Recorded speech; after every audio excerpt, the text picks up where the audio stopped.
나누도록 하시겠습니다. 요한복음 2장 1절에서 7절의 말씀입니다. 예, 요한계시록에 요한복음이라 했나요?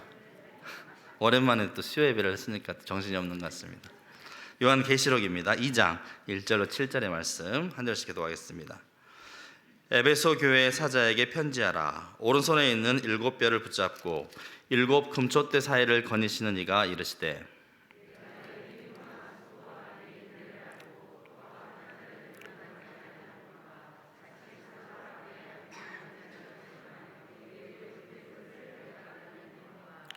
또 내가 참고 내 이름을 위하여 견디고 게으르지 아니한 것을 아노라.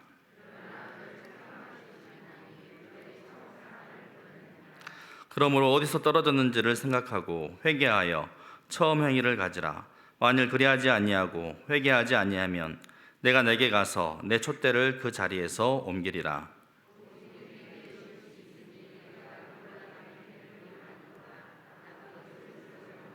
함께 보시겠습니다. 귀 있는 자는 성령이 교회들에게 하시는 말씀을 들을지어다. 이기는 그에게는 내가 하나님의 낙원에 있는 생명나무의 열매를 주어 먹게 하리라. 아멘. 네. 이 시간 처음 사랑을 가지라 라는 제목으로 하나의 말씀 나누고자 합니다. 2023년 새해가 밝았습니다. 새해 사랑하는 우리 교회 모든 성도님들의 모든 삶 가운데 하나님의 사랑과 은혜가 충만하시기를 기원합니다. 새해를 맞이하면서 어떤 말씀을 전하는 게 좋을까 많이 생각해 봤습니다.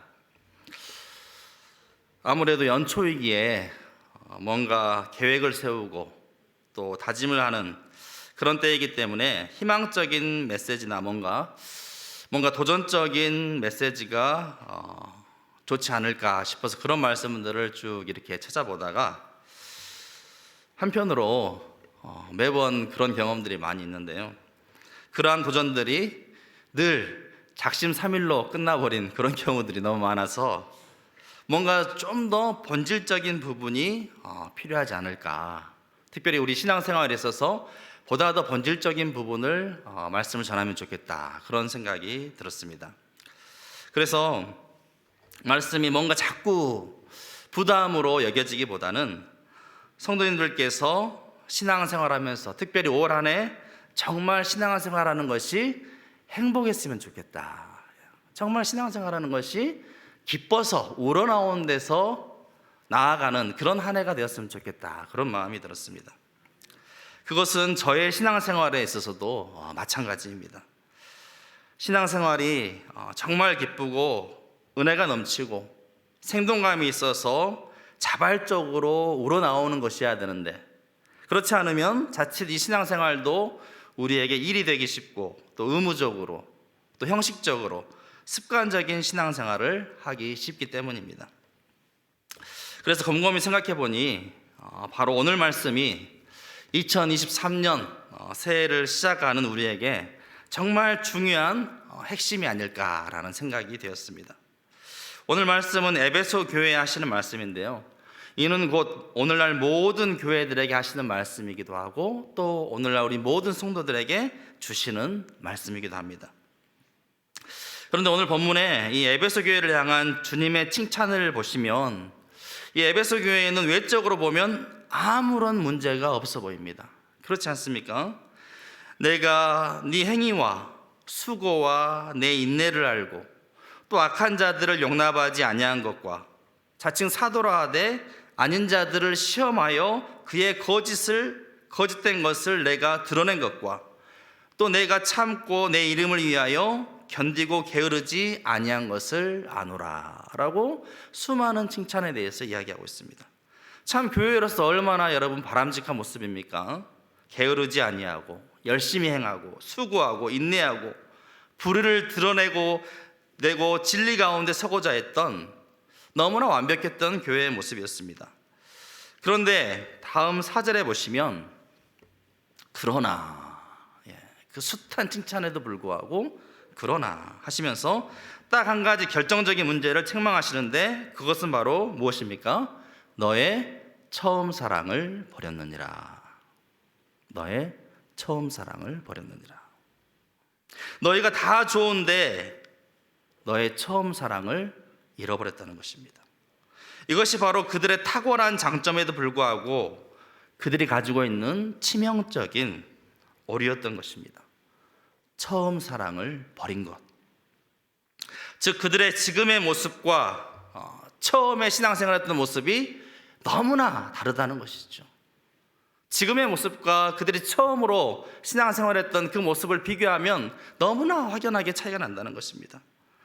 처음 교회가 세워질 때만 해도 자발적으로 하나님께 가까이 나아가고 모든 일에 주님을 기쁘게 하려는 마음으로 사역하며 봉사하며 항상 주님을 향한 새롭고 신선한 열정이 넘쳤는데, 지금에 와서는 여러 이단들과의 오랜 투쟁 등으로 교회를 바로 세우는 일에는 잘 유지해 왔으나 그 모든 일들로 소진됨으로 말미암아 이제 열정이 사그러져 버리고 주님을 향한 처음 사랑이 싸늘하게 식어져 버렸다는 것입니다.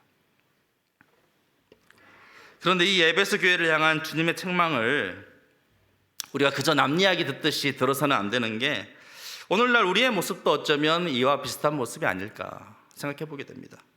겉으로 볼 때는 별 문제 없어 보이지만, 아무 문제 없이 교회가 잘 돌아가고 유지되는 것 같아 보이지만, 어느 순간 보니 그 내면에 처음 사랑을 잃어버리고 하나님에 대한 사랑과 열정이 갈수록 식어져 싸늘해져 버린 것, 메말라 버린 것.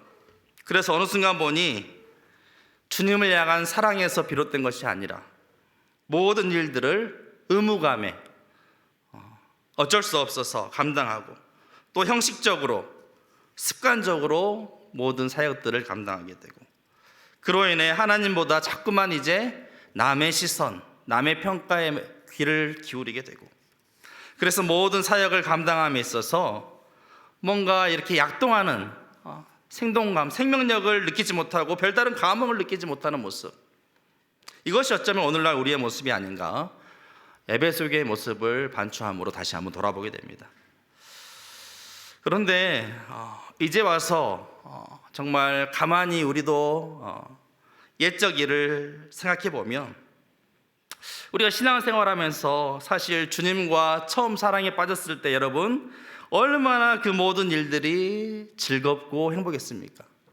여러분도 모두 주님과의 처음 사랑이 있지 않습니까? 내가 주님을 처음 만나고 그 은혜를 누리고 그 사랑 가운데 푹 빠졌을 때 그 모든 교회의 일들과 또 세상에 살아가는 그 모든 것들이 얼마나 행복한 순간이었습니까?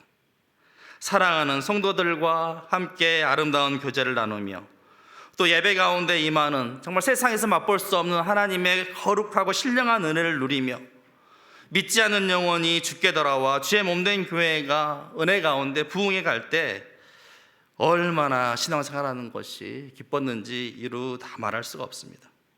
아마 세상에 그렇게 거룩하고 감동과 감격이 넘치고 기쁨과 은혜가 넘치는 일도 없을 것입니다. 그래서 사실 제가 지금 목회자가 된 이유도 그런 교회가 너무 좋아서 제가 목회자가 되었습니다. 그래서 지금도 교회를 생각할 때 여러 가지 아름다운 추억들이 너무나 많이 있습니다. 그때 그렇게 찬양하면서 눈물을 흘리고 시간이 간지도 모르고 밤새 찬양을 하고, 또 새로운 찬양을 하나 배웠다 싶으면 그 찬양을 입이 말도 닳도록 불러보고 기도하고 또 말씀을 들으면서 은혜 받았던 기억들, 또 교회에서 임력원이나 또 여러 가지 봉사 감당하면서도 전혀 그것들을 일로 생각하지 않냐고, 왜 나만 일하지? 이렇게 힘들게 생각하지 않고 즐겁게 그 모든 일들을 감당하며 교회의 한창 부흥기를 경험했던 그런 시간들.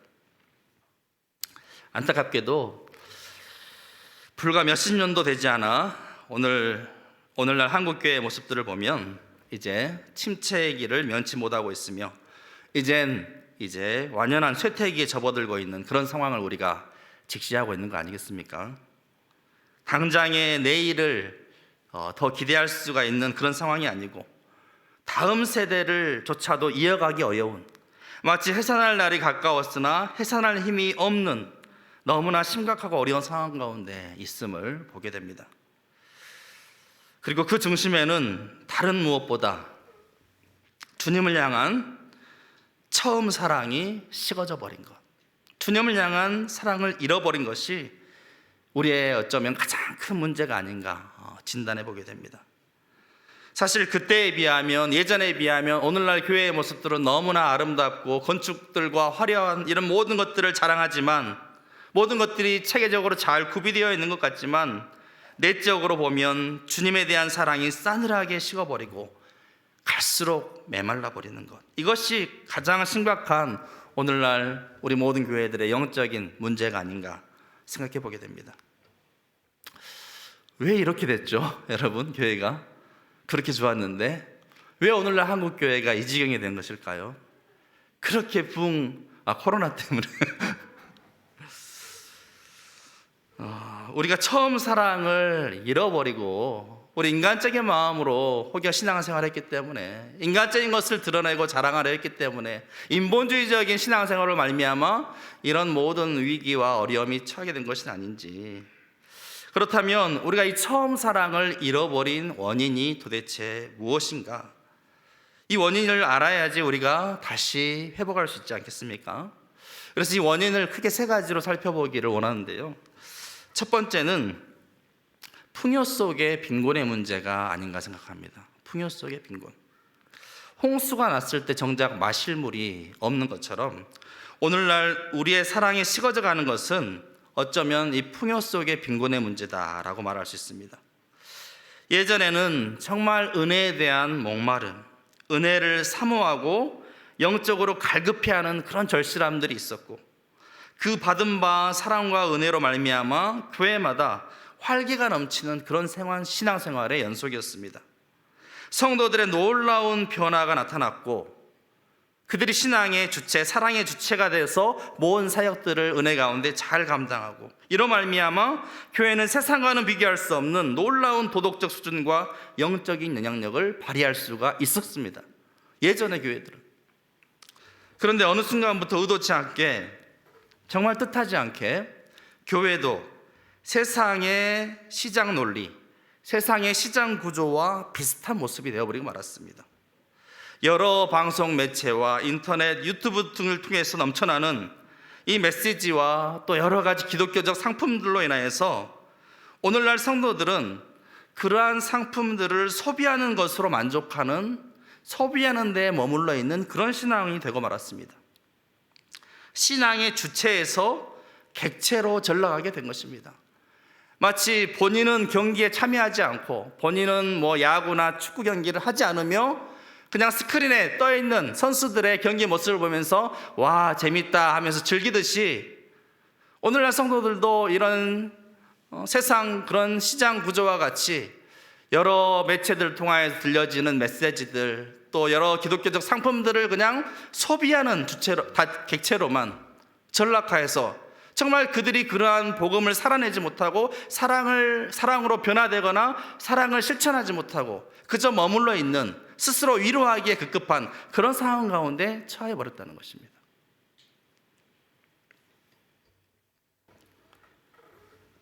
적극적이고 능동적인 크리스찬이 아니라 그저 수동적인 그리스도인이 점점 되어가고 있습니다. 스스로 신앙의 주체, 신앙의 생산자가 되려는 생각을 이제 전혀 하지 않게 되었습니다.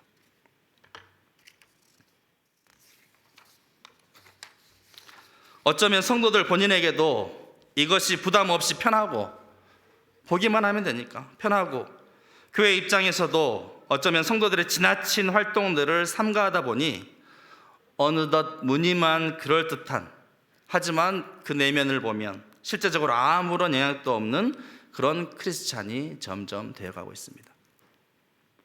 그러다 보니 정작 교회 안에 사랑의 나눔과 사랑의 수고는 전혀 보이질 않습니다. 이것저것 유튜브나 여러 매체를 통해서 많은 메시지를 들어서 점점 머리는 커지고 아는 지식은 많아졌을지 몰라도 그 주님의 사랑을 마음 깊이 체험하고 그 사랑으로 인해서 온전히 자기 자신이 변화되어서 사랑을 실천하는 모습은 점점 더 찾아보기가 어렵다는 것입니다. 자기가 그 사랑으로 말미암아 희열을 느끼며 자기가 온전히 변화되어서 사랑의 사람으로서 다시 온전한 새로운 삶을 사는 것들이 전혀 나타나지 않는다는 것입니다. 그래서 교회들마다 사랑이 메마르고 냉랭하고 세상 모임과 별반 다를 것을 발견할 수가 없는 것입니다. 그런데 로마서 12장 2절 말씀에 너희는 이 세대를 본받지 말고 오직 마음을 새롭게 함으로 변화를 받아 하나님의 선하시고 기뻐하시고 온전하신 뜻이 무엇인지 분별하도록 하라 라고 말씀하셨습니다. 사랑하는 성도 여러분, 우리가 혹여 이 세대 가운데 무분별하게 세상을 따라가고 있는 것은 아닌지, 세상 편의주의대로 안락함에 빠져가지고 그냥 신앙생활하고 있는 것은 아닌지, 가장 중요한 부분들을 우리가 놓치고 있는 것은 아닌지, 어느 때보다도 냉철한 분별이 우리에게 필요한 때라고 할 수가 있습니다. 두 번째, 처음 사랑을 잃어버린 원인을 꼽은다고 한다면 익숙함에서 젖어드는 습관화라는 것을 이야기할 수가 있겠습니다. 모든 일이 처음에는 새롭고 신선하지만 익숙해지면, 이게 점점 익숙해지면 어느샌가 이 새로움을 다 상실해버립니다. 더욱이 신앙생활이 익숙해지고 점차 습관적으로 하게 되면, 원래 습관적으로 기도하고 습관적으로 우리가 예배드리고 하는 것은 너무나 좋은 표현이지만, 너무나 바람직한 모습이지만, 이 습관이 그냥 새로운 신선함과 새로운 의미, 새로운 감동이 없고 그냥 몸만 가는 그런 습관화로 굳어진다면 갈수록 형식화되고 메말라버리는 그런 신앙생활로 전락하기 쉽다는 것입니다. 그래서 우리의 신앙생활이 그렇게 젖어버리게 되면 의무감으로 하게 되고 바리새인 서기관들처럼 율법적이고 형식적인 신앙으로 점점 굳어지게 되는 것입니다. 겉으로 보기에는 아무 문제 없고 거룩해 보이지만 그 내면을 보면 사랑이 다 식어져 버리고 메말라 있는 것입니다. 때문에 그 신앙생활은 공허하고 생명력이 없는, 살아있는 것 같지만 실상은 죽은 신앙생활을 하고 있는 것입니다. 마치 이는 사랑이 식어버린 부부관계와 비슷합니다. 함께 산다 하여도 기쁨이 없고 사랑이 없고 별다른 의미를 발견할 수가 없는 것입니다. 사실 다들 결혼할 때는 누구보다도 사랑했기 때문에 결혼한 건 아니겠습니까? 그러면서 평생을 함께 하자고 약속했으면서도 어느 순간 그 관계를, 너무나 익숙해져 버린 그 관계를 세심하게 돌보지 않았더니 머지않아 곧 권태기가 찾아오고 사랑의 관계가 이제는 짜증과 불화로 바뀌는 것을 볼 수가 있습니다. 그래서 또 얼마나 이혼율이 높은지 모릅니다. 익숙함이 주는 편안함도 있지만 한편으로 익숙해져서 너무 당연한 것으로 여겨서 관계를 세심히 돌보지 않을 때 언제든지 문제가 일어날 수 있다는 것을 알아야 합니다. 우리 신앙생활에 자칫 너무나 익숙해진 탓에 자신과 하나님과의 1대1의 관계를 우리가 소홀히 여길 때, 너무나 익숙해져서 그냥 습관적으로 모든 것들을 대하며 하나님과의 1대1의 관계, 이 일을 너무나 소홀히 여길 때 우리 또한 형식적이고 얼마든지 외식적인 신앙으로 변할 수 있다는 사실을 우리가 경계해야겠습니다. 세 번째 원인은 부흥이라는 명목 아래 지나치게 성장주의와 물량주의를 내세운 게 아닌가라는 생각을 해보게 됩니다. 오늘날 한국교회가 이렇게 어려운 지경에 처했으면서도 아직도 정신을 못 차렸다는 증거가 있다면, 아직도 여전히 교회들이 세상 논리를 따라서 교회의 양적 성장과 물량주의로 일관하고 있다는 사실입니다. 어떻게 하면 큰 교회가 되느냐 하는 성도 수의 양적 증가에만 여전히 혈안이 되어 있다는 것입니다. 그러다 보니 새로 들어온 성도는 없고 자꾸만 이리저리 왔다 갔다 하는 수평교회만 늘어나는 것입니다. 그런데 여러분, 우리가 알다시피 세상이 보는 눈과 하나님의 눈은 전혀 다릅니다. 세상 평가와 하나님의 평가는 완전히 다른 것이죠. 따라서 우리는 하나님의 눈과 하나님의 평가에 집중해야 됩니다. 그런데 오늘날 교회들은 자꾸만 세상적인 성공만을 꿈꾸는 것 같습니다. 부흥이라는 명목을 내세우면서 교회의 지나친 양적 성장과 더불어 물량주의처럼 무조건 양적으로 많으면 좋은 교회다, 성공한 것이다, 이렇게 생각하는 그런 경향이 우리에게 있는 것입니다. 그러다 가장 중요한 본질을 무시함으로 말미암아 마치 이 머리털이 다 밀린 삼손처럼 아무런 힘도 발휘하지 못하고 있는 것이 아닌가라는 생각을 해보게 됩니다. 여러분, 우리가 몇천 명이 모이고 한 해 예산이 몇십억이 된다고 해서 교회가 놀라운 영향력을 행사하는 것이 아닙니다. 교회의 힘은 그런 데에 있는 것이 아닙니다. 양적으로 비대해졌다고 해서 거기에 교회의 근본적인 힘이 있는 것이 아니라는 사실입니다. 그것은 어디까지나 인본적인 생각입니다. 교회와 성도의 근본적인 힘은 곧 하나님을 사랑하는 데서부터 비롯되는 것입니다. 그 사랑의 힘이 바탕이 되어서 모든 사역들이 이루어져 갈 때 하나님의 놀라운 역사가 그 사역들 가운데 열매 맺게 되는 것입니다. 그런데 이처럼 중요한 하나님 사랑, 또 이웃 사랑을 우리가 자꾸만 놓치고 있다는 것입니다. 우리가 알듯이 고린도전서 13장에 보시면 뭐라고 말씀하십니까? 천사의 말을 하고, 너희가 천사의 말을 하고 산을 옮길 만한 믿음이 있다 하여도, 심지어 자기 몸을 불사르게 내어준다 해도 사랑이 없으면 아무것도 아니다. 아무리 어떠한 일을 한다 할지라도 사랑이 없으면 다 소용이 없다라고 말씀하십니다. 오늘 에베소 교회의 문제가 바로 이 문제 아니겠습니까? 또한 오늘날 교회와 우리의 문제도 바로 이 사랑을 잃어버린 것이 문제 아니겠습니까? 여러분, 예수님의 수제자 베드로를 잘 아실 것입니다. 다른 사람들은 다 주를 버린다 할지라도 자기만큼은 버리지 않겠노라고 장담했던 베드로, 주와 함께 죽을지언정 주를 부인하지 않겠다고 했던 베드로. 그런데 예수님께서 오늘 밤 닭 울기 전에 네가 3번 나를 부인하리라 경고하셨음에도 불구하고 베드로는 주님을 부인하고 말았습니다. 그런데 그런 베드로에게 주님은 다시 찾아오셔서 가장 먼저 주님을 향한 사랑을 다시 회복시켜 주신 것을 볼 수가 있습니다. 그를 책망하거나 그에게 뭐라 하지 않으시고 주님은 다시금 베드로에게 찾아오셔서 사랑하는 시몬아, 네가 다른 사람들보다 나를 더 사랑하느냐라고 물으십니다. 사랑을 체크하십니다. 사랑을 확인하십니다. 사랑을 다시금 회복시켜 주십니다. 3번 부인했는데 자신이 이제 예수님께서 똑같이 3번 물어보십니다. 그때 베드로의 고백, 주님 모든 것을 아시오매 내가 주님을 사랑하는 줄을 주님께서 아시나이다 고백하며 다시금 주님과의 사랑의 관계를 회복하게 되었습니다.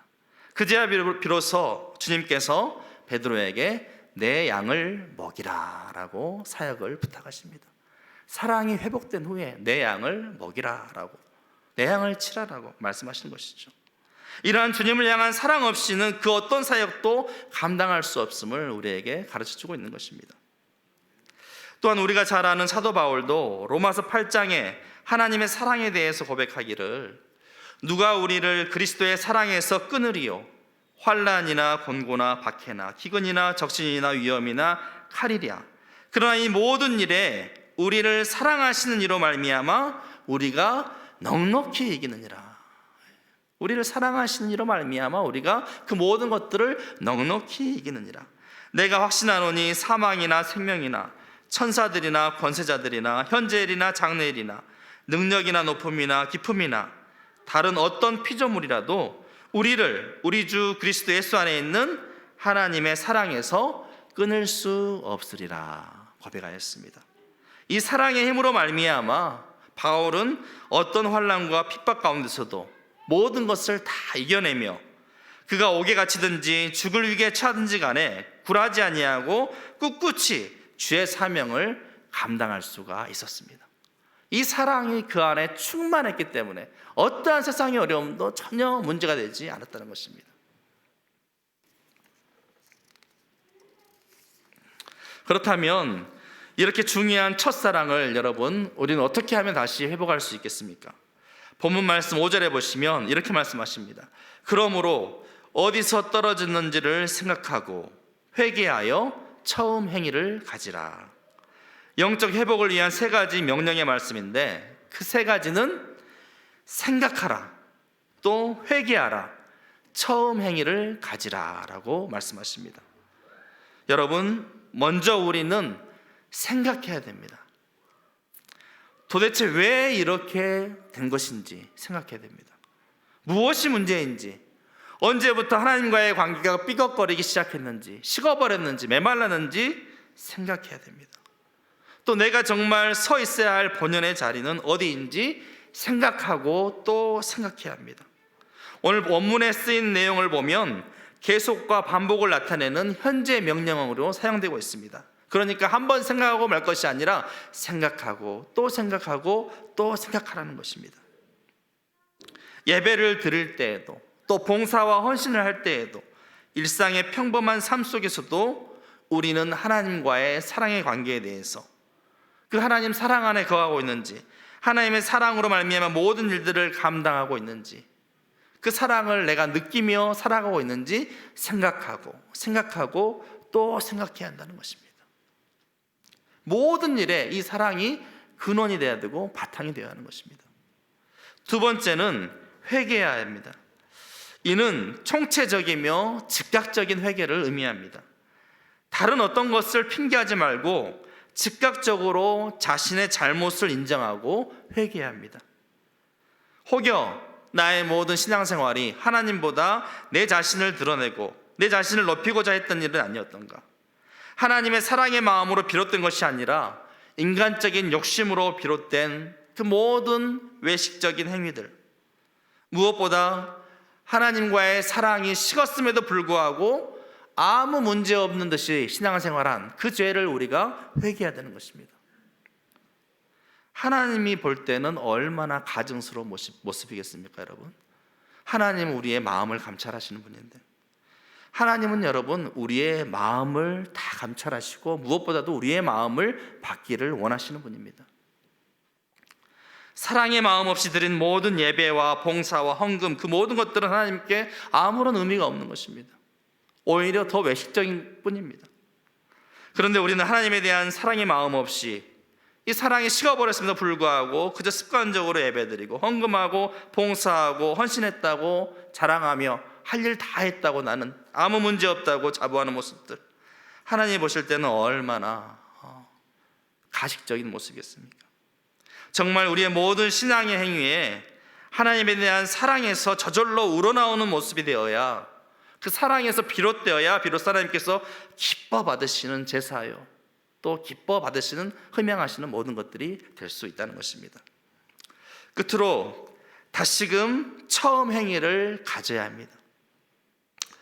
우리가 처음 사랑을 버린 것을 생각하고 또 회개하고 뉘우쳤다고 한다면 우리는 다시금 처음 행위로 돌아와야 됩니다, 여러분. 사랑하는 성도 여러분, 여러분의 첫사랑의 때로 돌아올 수 있기를 주의 이름으로 축복합니다. 여러분이 뜨겁게 주님을 만나고 무슨 일이든 기쁨으로, 감사함으로 은혜가 넘쳤던 그때로 다시 회복될 수 있기를 주의 이름으로 축복합니다. 회개하고 끝나는 것은 진정한 회개가 아니에요. 진정한 회개는 여러분 리턴입니다. 다시 돌이키는 것입니다. 우리가 운전하다가 잘못된 길로 계속 가게 되면 즉시 유턴할 곳을 찾아서 방향을 돌려야하듯이 우리의 삶을 완전히 180도 돌이켜야 합니다. 만약 그렇지 않고 이 경고등을 무시하고 지금 가장 중요한 본질인 사랑의 문제에 불이 들어왔는데 이것을 주의하지 아니하고 잘못된 방향으로 계속해서 나아간다면 열심히 하면 할수록 하나님과 멀어질 수밖에 없습니다. 우리의 신앙은 갈수록 외식적이고 율법적이고 형식적인 신앙이 될 수밖에 없는 것입니다. 하나님과의 아무런 관계를 발견할 수가 없는 것입니다. 그러다 정말 주님 앞에 섰을 때 내가 너를 알지 못하노라 하면 여러분 뭐라고 말씀하시겠습니까? 주님 나 열심히 했잖아요. 주님 나 열심히 봉사하고 헌신했잖아요. 왜 나를 몰라요? 이렇게 말씀하시겠습니까? 늦었다고 생각할 때가 가장 빠를 때다라는 말이 있습니다. 솔직히 인정하고 내 삶의 핸들을 돌려야 됩니다. 마치 집 나간 탕자가 자신의 잘못을 인정하고 다시금 아버지의 집으로, 아버지의 품꾼으로라도 살겠노라고 발걸음을 돌이켰듯이 주님의 사랑을 저버리고 집을 나간 후에야 비로소 아버지의 사랑이 얼마나 큰지, 아버지의 집에 거하는 것이 얼마나 큰 은혜인지를 깨닫고 다시금 발걸음을 돌이켜 아버지의 품꾼으로라도 쓰임받기를 원하며 아버지께로 나아갔듯이, 혹여 우리가 이런 탕자의 모습과 같이 또는 첫 아들과 같이 아버지 집에 머물러 있지만 정작 아버지의 사랑을 전혀 느끼지 못하고 공감하지 못하고 있다면 우리는 돌이켜야 한다는 것입니다. 본질이 무엇인지 이 사랑의 본질에 집중하고 하나님과의 사랑의 관계를 절실하게 구하며 관계가 되어야 한다는 것입니다. 주님은 에베소 교회에 분명히 경고하셨습니다. 만일 그리하지 아니하면, 너희가 처음 사랑을 회복하지 아니하면 내가 내게 가서 내 촛대를 그 자리에서 옮기리라. 이 촛대를 옮기리란 말은 에베소 교회를 제하여 버리시겠다라는 말씀입니다. 교회를 없애버리시겠다는 거예요, 여러분. 왜 교회를 없앱니까? 에베소 교회가 지금 얼마나 겉으로 볼 때 정직하고 바르고 이단들을 물리치고 거짓 선지자 드러내고 얼마나 완벽한 모습으로 서 있는데 하나님이 왜 이 교회를 없애버렸다고 하십니까? 처음 사랑을 잃어버렸기 때문에, 가장 중요한 사랑의 본질을 망각해버렸기 때문에. 무엇보다도 하나님은 사랑의 하나님이신데 하나님은 사랑이시라고 우리가 말씀하지 않습니까? 특별히 이 에베소 교회는 사도 요한, 이 사도 요한이 목회했던 곳이기도 합니다. 사랑의 사도였던 사도 요한이 목회했음에도 불구하고 에베소 교회의 가장 치명적인 문제가 그 교회의 처음 사랑을 버렸다는 것입니다. 이만큼 위험할 수 있다는 거예요. 사랑의 사도가 목회했는데, 그렇다고 한다면 우리는 여러분 어찌하겠습니까? 우리도 정말 심각하게 여기며 혹여 내 마음 가운데 사랑이 식어져 버린 것은 아닌지 심각하게 생각해 보며 돌이켜야 한다는 것입니다. 사랑하는 성도 여러분, 올 한 해 어떤 기대와 소망을 품고 시작하셨습니까? 올 한 해 여러분의 신앙이 얼마나 또한 자라가기를 소망하십니까? 간절히 바라옵기는 혹여 여러분의 첫사랑을 잃어버렸다고 한다면 그 잃어버린 주님과의 처음 사랑을 다시금 회복함으로 말미암아 정말 기쁨과 감사와 감격이 넘치는 그런 삶이 될 수 있기를 주의 이름으로 축복합니다. 마지막에 말씀하십니다. 이기는 그에게는 내가 하나님의 낙원에 있는 생명나무의 열매를 주어 먹게 하리라. 우리 모든 성도님들 다 이기는 자가 될 수 있기를 주의 이름으로 축복합니다. 부디 오늘 말씀을 잊지 마시고 특별히 2023년 올 한 해는 하나님과의 첫사랑을 다시 회복하심으로 말미암아 여러분의 신앙이 살아날 수 있기를, 깨어날 수 있기를, 살아서 약동하는 그런 생명력이 넘치는 기쁨과 감격이 있고 은혜를 맛보며 날마다 하나님을 찬양하는 그런 복된 하루하루가 될 수 있기를 주의 이름으로 축원합니다. 기도하겠습니다.